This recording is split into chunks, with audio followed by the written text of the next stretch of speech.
इस high school में पढ़ने वाले लड़के का नाम नाओटो है। ये इतना शर्मीला है कि लड़कियों से बात करते वक्त कांपने लगता है।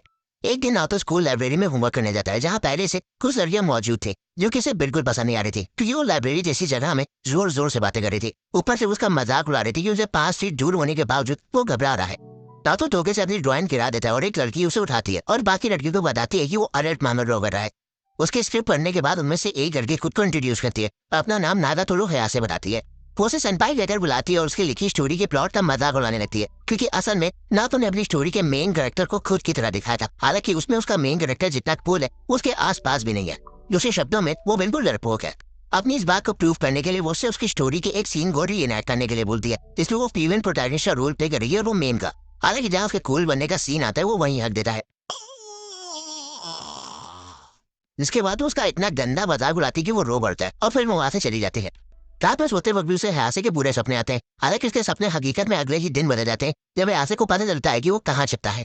रूम में घुसने से पहले उसका रुमाल वापस कर देता है और कहता है कि उसने उसे धुल दिया था, जिससे हयासे थोड़ा सा शर्मा जाती है।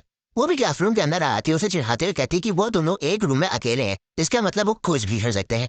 इधर उधर देखने से उसे पता चलता है कि वो वहाँ मौजूद चीजों की ड्राइंग बना रहा है, इसलिए वो चेयर पर जाके बैठ जाती है और खुद को बनाने को कहती है। हाथ तो तब हो जाती है जब वो अपने बटन्स खोलने लगती है, ताकि वो उसे और अच्छे से बना सके। ये देखकर नारुतो दंग रह जाता है और कहता है कि क्या वो नॉर्मल नहीं रह सकती।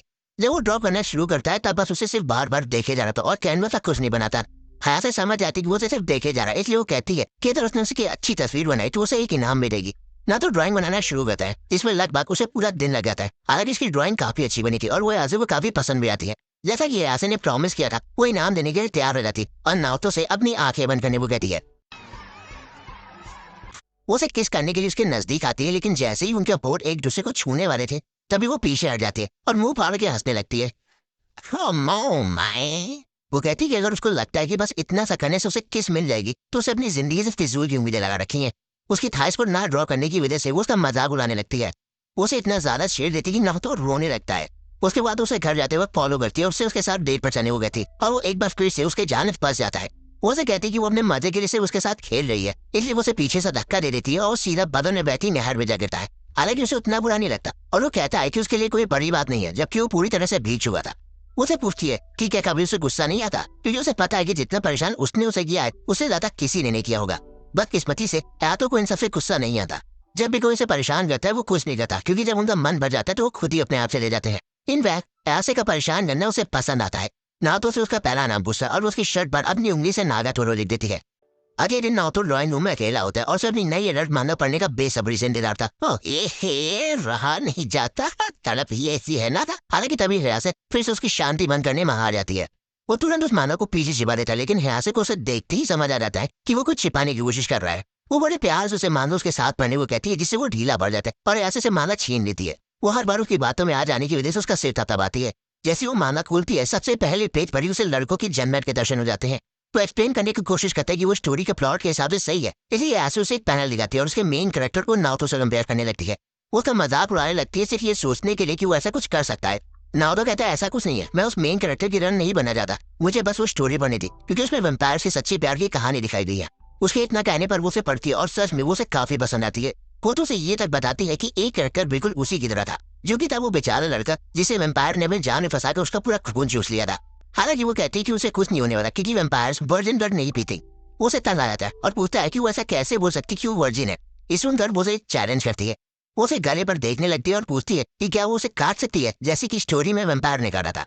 वो बताती है कि उसे बिल्कुल दर्द नहीं होगा, बस ऐसा लगेगा कि किसी चींटी ने उसे काटा है। तासुस की तरफ बढ़ने लगती है और अचानक से उस पर कूद पड़ती है। वो कहती है कि अब वो उसका शिकार है। वो उसे पूछता है कि अगर किसी ने उन्हें ऐसे देख लिया तब वो क्या करेगी। हालांकि वो उसकी बातों को इग्नोर करके उसके गले को सहलाने लगती है। ऐसे उसे काटने के लिए आगे झुकती है, लेकिन नारुतो के मुंह से बात आ रही थी, जिस वजह से ऐसे तुरंत पीछे हट जाती है। लेकिन जैसी वो जाने लगता है वो फिर से उस ओर कूद पड़ती है और इस बार वो गले की जगह धोखे से गले में फंसने वाली चीज को पकड़ लेती है। घर जाते वक्त वो उसका पीछा करती है और पूछती कि क्या ऐसा किसी लड़की ने पहली बार उसके साथ किया है। वो उसे बोलती कि वो दोबारा से कर सकती है और इस बार वो अच्छे से करेगी। वो उसकी तरफ अपना हाथ आगे बढ़ाती है, लेकिन एन वक्त पर उसका पीठ पकड़ लेती है। एक बार फिर से वो हंसने लगती है और उसे वहीं बीच मजार में छोड़ के भाग जाती है। रात में वो एडल्ट फॉर्म में पढ़ते वक्त हयासे के बारे में सोचने लगता है और बिस्तर पर लेटे लेटे ही खलबलाने लगता है। अगले दिन फिर से उसे परेशान करने आ जाती है और उसे एक गेम खेलने को कहती है। गेम बस इतना सा है कि उन्हें पहली बार में एक दूसरे के निपल्स ढूंढने पड़ेंगे। वह मेरे साथ तो किसी लड़की ने आज तक पकड़म पर भी नहीं खेला। खैर ना तो साफ मना कर देता है, हालांकि हयासित फिर से उसे एक वर्जिन की तरह रिएक्ट करने के लिए चिढ़ाने लगती है। ना तो कहते कि वो सब हरकतें नहीं करता और ना तो उसे जीतने पर कुछ मिल रहा है। हयासित बताती है ऐसा नहीं है, उसे जीतने पर एक टिकट मिलेगा जिसके इस्तेमाल से उसे कुछ भी करा सकता है। वो सारी ऑकवर्ड चीजों से गिना रही होती है जो उस टिकट के इस्तेमाल से उसे करा सकता है। तो ये ना तो सोचता है कि अगर वो जीत गया तो हयासु को उसे परेशान करने से भी रोक सकता है, इसलिए वो खेलने के लिए मान जाता है। पहली बार ही हयासी की होती है और उसकी डेस्परेशन को देखकर नाओटो घबराने लगता है। हयासी अपनी उंगलियां उसकी तरफ बढ़ाती है, हालांकि पहले तो वो सबमिट कर देती है लेकिन अपनी उंगलियां उसके चारों ओर घुमाने लगती है जिसे वो झेल निभाता और हार मान लेता है। हयासी बताते कि अब उसकी बारी है। अपना बदला लेने के लिए वो हयासी की तरफ बढ़ता है, लेकिन जैसे ही उन्हें छूने वाला था तभी हयासी उसे धक्का देती है और कहती है कि उसका समय पूरा हो गया है। फिर वहां से जल्दीबाजी में भाग जाती है, ये कहकर कि उसे अपने दोस्तों से मिलने जाना है। शाम को एक कम भीड़ वाले रेस्टोरेंट में जाता है ताकि शांति से अपनी मांगा पर काम कर सके, लेकिन तभी हयास अपनी दोस्त और 2 लड़कों के साथ वहां जाती है। उन्हें देखने से लग रहा था कि वो लोग डबल डेट पर आए और नाओटो छिप कर उनकी बातें सुन रहा था। लड़के अपने म्यूजिक बैंड के बारे में बड़ी बड़ी बातें कर रहे थे, लेकिन हयासु को उनकी बातों से कोई फर्क नहीं पड़ रहा था।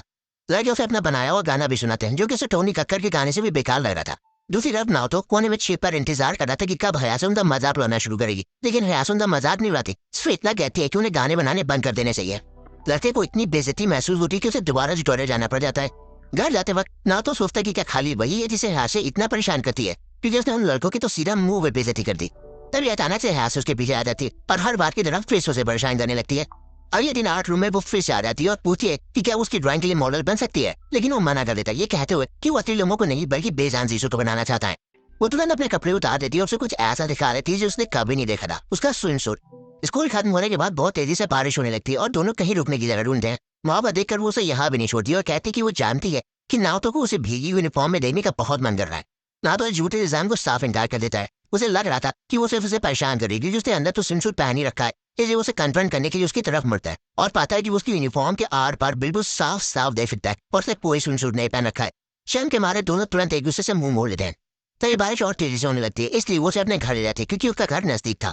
उसके पेरेंट्स के जूतों को देखकर नाओटो को लगने लगता है कि उसके मम्मी पापा भी उसे परेशान करने लगेंगे, लेकिन असल में घर में कोई नहीं होता। वो उसे कुछ देर रुकने को कहती है और अपने भाई के कपड़े पहनने को देती है और उसे कपड़े धुल के सुखा देती है। नहाने के बाद उसे कमरे में जाके बैठता है और उसके लिए चाय बनाती है। ऐसे को समझ आ रहा था कि वो पहली बार किसी लड़की के रूम पर आया है, इसलिए वो उसे पूछती है कि ऐसी कौन सी चीज है जो 2 लोग एक कमरे में अकेले वो निपट करते हैं। इस पर वो कहते हैं कि वो बाई करते हैं। वो उसके हाथ पर अपना हाथ रखती है और कहती है कि वो दोनों मिलकर माहौल को गर्मा देंगे इस वीडियो गेम को खेलकर। वो बताती कि वो अपने भाई के साथ खेल खेलकर उस गेम में मास्टर हो चुकी है, हालांकि नाओटो से 2 मोटों से नॉकआउट कर देता है। हयासे बुरा मान जाती है और नाओटो को लगता है कि इतनी परेशानी झेलने के बाद आखिरकार उसे हयासे से बदला लेने का मौका मिल ही गया। अगले राउंड में उसका काम 25 करने वाला होता है कि एंड नोट पर हयासे उसके कान में फूंक मार देती है और तुरंत अपना फोकस खो लेता है और गेम हार जाता है। वो दोनों पूरे समय खेलते हैं। हयासे की चीटिंग करने के बावजूद उन दोनों को काफी मजा आता है। अगले दिन स्कूल में नाओटो कैफेटेरिया में परेशान नजर आ रहा था क्योंकि वहाँ बैठने की कोई जगह नहीं थी। तभी हयासे उसे उनके साथ बैठने को गई थी क्योंकि वहाँ एक स्पॉट खाली था। कोई और जाना ना होने की वजह से उसे उनके साथ डरना पड़ता है। उसके दोस्त तुरंत अज्यूम कर लेते हैं कि वो हयासे का बॉयफ्रेंड है। उनकी बात को नकारने की जगह उल्टा वो कह देते हैं कि हाँ वो रिलेशनशिप में है। उसकी दोस्त उसका मजाक उड़ाने लगती है, ये कहते हुए कि वो एकदम डरपोक की तरह बिहेव कर रहा है और उसके बॉयफ्रेंड से ज्यादा उसका कुत्ता लग रहा है। हयासे उनकी बात से एग्री करते हुए उसका सिर चढ़ाने लगती है, जबकि नाओटो इससे बहुत एम्बैरेस हो रहा था। हालांकि जब हयासे की दोस्त उसकी तरफ अपना हाथ बढ़ाती है तब हयासे उसका हाथ झिटक देती है, ये कहते हुए कि मत छुओ उसके बाल गंदे हैं। हैरानी से वो थोड़ा गुस्से में लग रही थी। जब दूसरी लड़की से मच्छर कहती है तब हयासे सच में गुस्सा हो जाती है। नाओटो ये सब नोटिस कर लेता है और अचानक से खड़ा होकर कहता है कि वो उसका बॉयफ्रेंड नहीं है और चुपचाप अपना लंच करने लगता है। बाद में हयासे उससे पूछती है कि वो किसी कुछ बोलता क्यों नहीं है। वो लड़कियां उसकी इतनी बेइज्जती कर रही थी और वो चुपचाप बैठा हुआ था। वो बताती है कि अगर कोई उसे परेशान कर रहा है तो उसे उसके कंधे में मारना चाहिए। उसे गुस्सा दिलाने के लिए उसे चिढ़ाने लगती है, लेकिन उसको मारने की जगह वो रुकने लगता है, जिसे देखकर हयासे उसे और ज्यादा चिढ़ाने लगती है। जब मजाक थोड़ा ज्यादा हो जाता है तब नाओटो सच में उसे तेजी से मार देता है, लेकिन गलत जगह पर। पेंटिंग करने के बाद नाओटो अपना हाथ उड़ने जाता है, यहाँ हयासे भी अचानक से आ जाती है और वही टाइप यूज करने लगती है इसमें नाओटो अपने हाथ उड़ा था, जबकि वहाँ कई सारे न लगे हुए थे। सिचुएशन पहले से ऑकवर्ड थी, ऊपर से हयासे कह देती है कि ऐसा लग रहा है कि वो दोनों साथ में नहा रहे हैं। उसका हाथ पकड़ लेती है और इस तरह से रगड़ती है कि वो शर्माकर वहां से भाग जाता है। बाद में नाओटो आर्ट रूम में शांति से अपना लंच कर रहा होता है कि तभी उसे हल्का सा दरवाजा खुलने की आवाज आती है। तो उसे लगा था कि हयासे फिर से उसे परेशान करने आई होगी, लेकिन असल में उसकी दोस्त वहां आई थी। वो उसे वर्जिन कहकर चिढ़ाने लगती है और बोलती है कि वो ठगियों का बेताज बादशाह है। अरे तो मेरी बात हो रही है। हाँ तो तब हो जाती है जब उसे जबरदस्ती कुछ ऐसा करने पर मजबूर कर देती है जो हर लड़के का सपना होता है। हालांकि जो उसने पकड़ा वो असल चीज नहीं बल्कि बीन बंद थे जो कि उसने अपनी यूनिफॉर्म के अंदर छिपा रखे थे। उस पर फिर से हंसने लगती हैं, लेकिन तभी हयासे वहां आ जाती है और फिर देखने से ऐसा लग रहा था कि वो अभी उन दोनों को तोड़ के खा जाएगी। लड़कियां फौरन वहां से भाग जाती है